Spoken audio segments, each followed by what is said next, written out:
Coucou la famille, j'espère que vous allez bien. Moi, je me porte très très bien par la grâce de Dieu. Alors, aujourd'hui, je viens pour la troisième partie du prêt de ma liberté.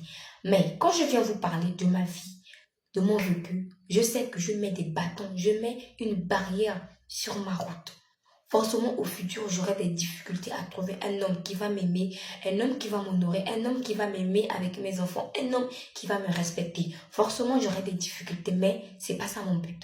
Quand je viens vous expliquer ma vie, parce que je veux que mes jeunes sœurs fassent très très attention.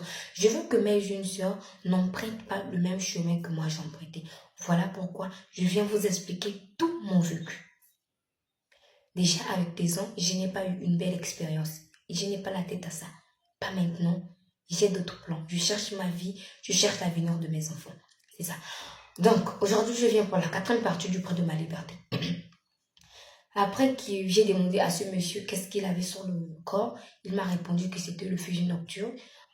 J'étais sidérée, mon sang s'est glacé à la minute, j'étais dépassée et après il a laissé la vie il m'a fait sortir des bidons, des médicaments traditionnels qu'il buvait. Je n'avais plus la tête à ça. J'étais déjà dépassée de la vie. Il a fait qu'il m'expliquer et après il s'est habillé.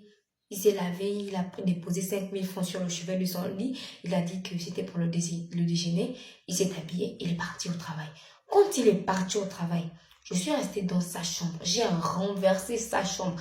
J'ai fouillé sa chambre parce que je voulais juste avoir un petit papier, juste un papier qui expliquait sa maladie. Mais malheureusement, je n'ai pas trouvé.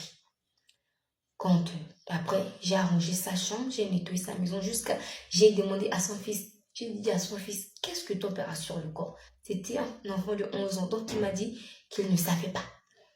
Donc, j'ai pris mon fils, j'ai pris les 5000 francs. Je me suis lavé, j'ai lavé mon fils.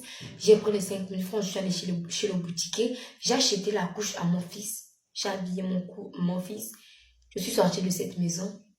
Parce qu'en venant dans cette maison, je n'avais pas le but de sortir avec ce monsieur. Non, je n'avais pas ce but. C'était ça, c'était pas ça mon plan. Je voulais juste avoir un foyer, mais malheureusement, non. Donc, je suis sortie de cette maison, j'ai recommencé à errer par-ci, par-là, et je cherchais aussi le travail, mais partout où je cherchais le travail, on refusait, parce que j'étais petite, j'avais un enfant, c'était compliqué pour moi. Tout le monde disait non. Mais après, j'ai trouvé le travail par la grâce de Dieu, une famille qui a accepté de me donner le travail, mais cette famille m'a dit, on va te donner le travail, le ménage, faire le ménage, mais on ne peut pas te nourrir et te loger, impossible. Donc, je travaillais là-bas et en même temps, je retournais soit dans une école, soit dans une voiture abandonnée. C'était ça ma vie. Et après, un jour, en me baladant, j'avais tellement faim et j'avais les pièces. J'ai vu une maman qui vendait les gâteaux et le kono et c'était une maman béninoise. Je me suis arrêtée, j'ai acheté le gâteau de 200 pour moi parce que j'avais tellement faim et j'ai acheté un kono de 100 francs pour mon fils. Il y avait un poteau à côté de la table de cette maman. Je me suis assise à côté de ce poteau. J'ai commencé à manger en même temps. Je pleurais. Je pleurais. Je réfléchissais à ma vie. Pourquoi ma vie est comme ça en fait? Pourquoi je vis ça? Seigneur, qu'est-ce que je fais? Je paie. En fait, Dieu me disait que j'étais dans une vie précédente, j'ai fait quelque chose de mal et voilà, Dieu m'a envoyé dans cette vie pour payer mes péchés. J'étais tellement triste, tous les jours je pleurais. Donc je donnais mon fils le kodo, moi aussi je mangeais, en même temps je pleurais. Et cette maman béninoise voulait verser de l'eau et elle m'a vu. Elle m'a dit, ma fille, qu'est-ce que tu fais là et pourquoi tu pleures? Je lui ai dit rien. Elle m'a dit, si tu ne parles pas, je vais appeler la police. J'ai commencé à paniquer et je voulais fuir. Quand je voulais faire, on m'a dit, non, ma fille, ne fuis pas, viens. J'ai eu peur. Après, on m'a dit, viens. Qu'est-ce que tu pleures et pourquoi tu es là? Je l'ai expliqué toute ma vie. Elle m'a dit, mais tes parents, je l'ai expliqué aussi avec mes parents. Elle m'a dit, est-ce qu'on peut retourner chez ton père, aller demander pardon à ton père? J'ai accepté. On est allé chez mon père demander pardon. Cette maman s'est mise en genoux devant mon père. Cette femme était plus âgée que mon père. Pouvoir voir le même âge que mon père, mais mon père a refusé. Elle a supplié mon père. Il faut savoir que mon père, c'était un homme de caractère très très dur, un homme très très carré. Il a refusé. Il a dit à cette dame, partez, dégagez, parce que si vous restez encore là, c'est ce que je veux faire. Vous n'allez pas aimer. cette maman m'a prise. Elle m'a dit, ma fille, allons à la maison. Peut-être que tu es un enfant que Dieu m'a envoyé. Je veux te garder. Je veux prendre soin de toi. Je suis allée dans la maison de cette maman. Elle avait une petite maison. Elle avait aussi ses enfants. Je restais avec cette maman. Je l'aidais à faire les gâteaux. C'est grâce à cette maman que je sais faire les gâteaux. Grâce à cette maman, je sais aussi faire beaucoup de choses. Mais après quelques mois que je suis restée dans sa maison, elle est tombée malade. Elle est tombée sérieusement malade. Elle m'a dit, ma fille, je suis malade, je dois rentrer au pays.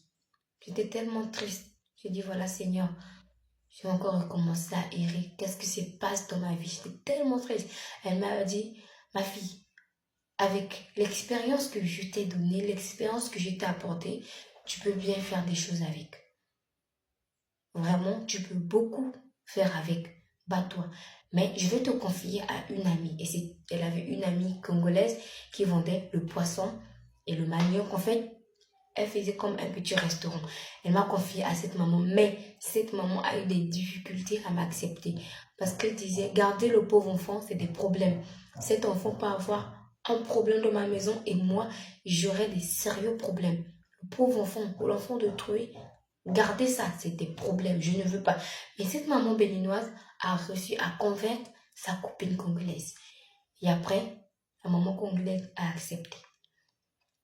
Donc, je suis restée dans la maison de cette maman. Je l'aidais à préparer, je l'aidais à faire des choses. Grâce à cette maman, je sais faire les feuilles de manioc.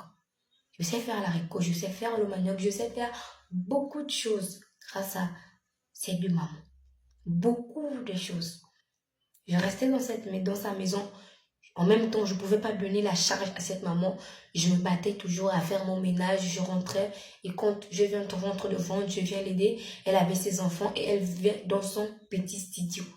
En étant dans sa maison, c'est à ce moment que j'ai rencontré le père de ma fille. C'était un jeune malien, c'était un livreur. Vraiment, quand on s'est rencontrés, vraiment un homme très très simple, très gentil.